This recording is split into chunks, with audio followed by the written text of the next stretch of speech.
16-year-old Daniel KORABELNIK, second Junior Grand Prix season. He's 23rd after the short program. He was 41st at the World Junior Championships last season. And he'll skate to Can't Pretend by Tom O'Dell.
Well, difficult exit from the final spin for Lithuania's Daniel KORABELNIK.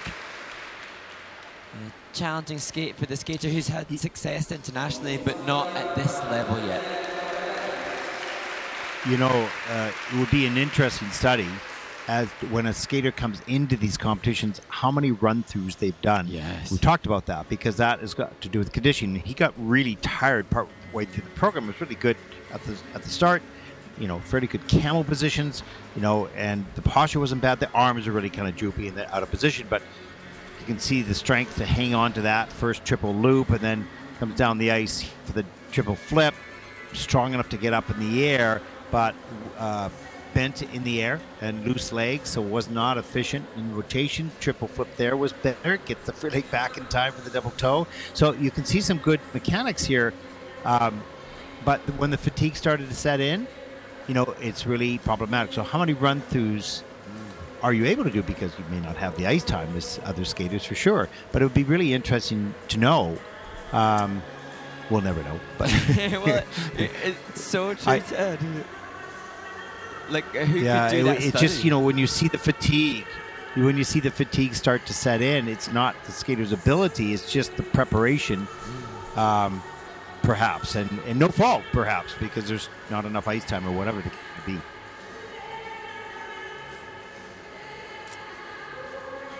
And that's quite hard sometimes for the skater to grasp the concept of, is knowing coming into this, I've got, you know, a full set of triples minus the axle, like probably the majority of the 27 men competing.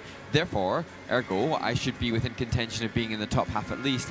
And then it's just not knowing the variability of run through and fitness and how much that impacts upon your ability to deliver under pressure, because then there are some skaters who might run through daily consistently but then mentally unable to deliver. So many facets to preparation for an event of this caliber. Yeah, no question. But I do believe very strongly that the more run-throughs you've done, obviously physically you're going to be in better shape, but you'll be more confident as well, because you won't be, your mind will not be worrying about, oh my God, I got to do this long program, I'm going to be exhausted. You know, and then your fear of fatigue is prohibitive to doing a good program, because you're fearful. I remember, because I was that way. I mean, 5-minute programs, but I've been going, oh, I have to go through this again, right? So it was only when you got comfortable with run-throughs that you gained some confidence as well. That early in the season, and some of these skaters don't have the ice time. They're going to school now. There's all sorts of reasons why they can't get that training time. I'm sure that the skater will be in much better shape a little bit later in the season. Yeah, and it is relatively early still, so more run-throughs each passing week that add up to that ability to deliver. Yeah, he looks, he's just settling in now, getting his breath back. You know, and it's frustrating, because you know you can do it, but you didn't have the quickness, you know, and the strength all the way through the program. It gets away from you. 79.27 for Daniel KORABELNIK from Lithuania. That's third in the free program with 124.23, and that'll put him currently, for the moment, into second place.